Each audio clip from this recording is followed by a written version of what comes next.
So first MCQs is spectrophotometer is used to measure what?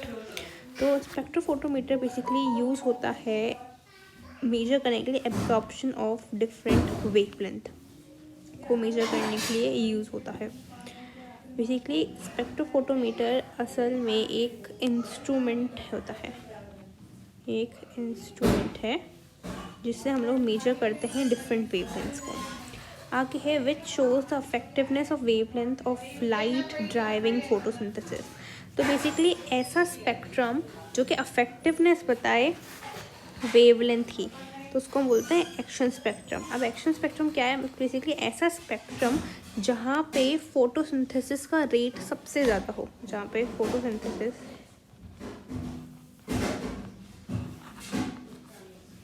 Rate जो होता है वो सबसे ज़्यादा हो, उस स्पेक्ट्रम को हम बोलते हैं एक्शन स्पेक्ट्रम। आगे है कैरोटिनॉइड्स एब्जॉर्ब स्ट्रॉन्गली। कैरोटिनॉइड्स क्या चीज़ एब्जॉर्ब करते हैं? तो वो एब्जॉर्ब करते हैं ब्लू एंड वायलेट लाइट को, जबकि खुद दिखते कैसे हैं? रेड, ऑरेंज और येलो कलर के दिखते हैं, क्योंकि ये जो ब्लू लाइट है ये तो वो एब्जॉर्ब कर रहे हैं, ठीक है। लेकिन रेड, ऑरेंज और येलो जो कि ये रिफ्लेक्ट करते हैं, ठीक है। आगे बोलता है the most abundant protein in chloroplast is what. तो सबसे अबंडेंट जो प्रोटीन क्लोरोप्लास्ट के अंदर होता है वो होता है रुबिस्को, ठीक है। Magnesium, magnesium central part of. तो मैग्नीशियम किसका सेंट्रल पार्ट है? तो ये होता है पोरफायरिन रिंग का सेंट्रल पार्ट, क्योंकि हमारे पास रिंग कुछ इस तरीके दिखती है।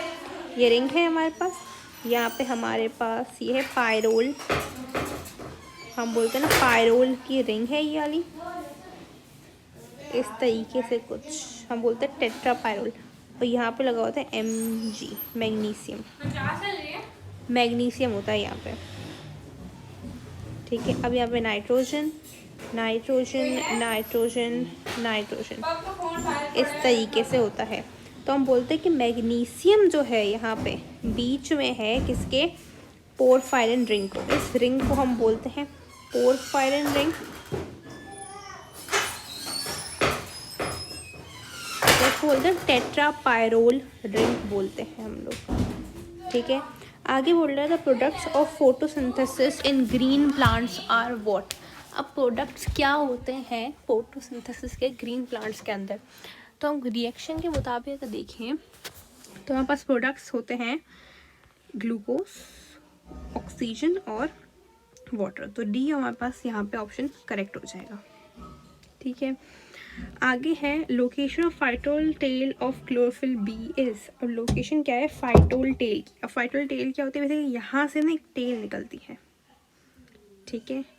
ये होती है जो टेल होती है ये होती है हाइड्रोफोबिक, और जो रिंग होती है वो होती है हाइड्रोफिलिक। तो ये जो क्लोरोफिल बी की जो टेल होती है वो कहाँ के तरफ होती है? तो ये होती है थैलाकोइड की मेम्ब्रेन पे। आगे बोल रहा है some photosynthetic organisms contain chloroplast that lack photosystem 2 yet are able to survive. The best way to detect the lack of photosystem 2 in the organism would be determined. तो इसका सही आंसर होगा डी, क्योंकि हमें एक्शन स्पेक्ट्रम से पता चल जाएगा। क्योंकि एक्शन स्पेक्ट्रम क्या होता है? जहाँ पे फोटोसिंथेसिस का रेट सबसे ज़्यादा हो। और हमें पता है फोटोसिस्टम 2 के अंदर हमारे पास पिगमेंट्स मौजूद होते हैं, chlorophyll A, chlorophyll B, carotenoids, ये सारे मौजूद होते हैं जो कि एब्जॉर्ब करते हैं। और इनका निकलता है, क्लोरोफिल ए का निकलता है एब्जॉर्प्शन स्पेक्ट्रम। तो जब देखेंगे अब ये चीज़ जब एब्सेंट होगी तो एक्शन स्पेक्ट्रम और एब्जॉर्प्शन स्पेक्ट्रम में बहुत ज़्यादा फ़र्क आ जाएगा। तो उस फ़र्क से हम पता लगा सकते हैं कि हाँ फोटोसिस्टम 2 यहाँ पे लैग कर गया। आगे है which one of the following is not function of carotenoids. Carotenoids का कौन सा फंक्शन नहीं है? तो इसका सही जवाब होगा ए, क्योंकि ये लाइट एनर्जी को केमिकल एनर्जी में कन्वर्ट नहीं करता। ये प्रोटेक्ट करता है क्लोरोफिल को। हमारे ह्यूमन आई के अंदर भी कैरोटिनॉइड्स मौजूद होते हैं जो कि हमें लाइट की इंटेंसिटी से बचाते हैं, और ट्रांसफॉर्म करता है एनर्जी, ठीक है। फिर बोला क्लोरोफिल कंसिस्ट ऑफ व्हाट। तो क्लोरोफिल कंसिस्ट करता है a head of 4 pyrrole rings and a phytol tail. फिर बोलता है following is the correct sequence of energy transfer between photosynthetic pigments. तो सही जो होगा वो होगा सी।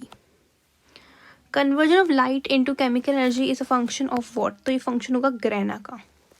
All the following are differences between chlorophyll A and B except. तो यहाँ पे जो डिफरेंस आता है वो इसलिए डी का आता है। क्यों? क्योंकि क्लोरोफिल ए जो होता है वो रिएक्शन सेंटर के अंदर मौजूद होता है और क्लोरोफिल बी जो होता है वो एंटीना कॉम्प्लेक्स। अब एंटीना कॉम्प्लेक्स बेसिकली हम लाइट हार्वेस्टिंग कॉम्प्लेक्स को ही बोलते हैं। ठीक है, तो इसकी वजह से so I hope these MCQs of Gibbs are clear to you.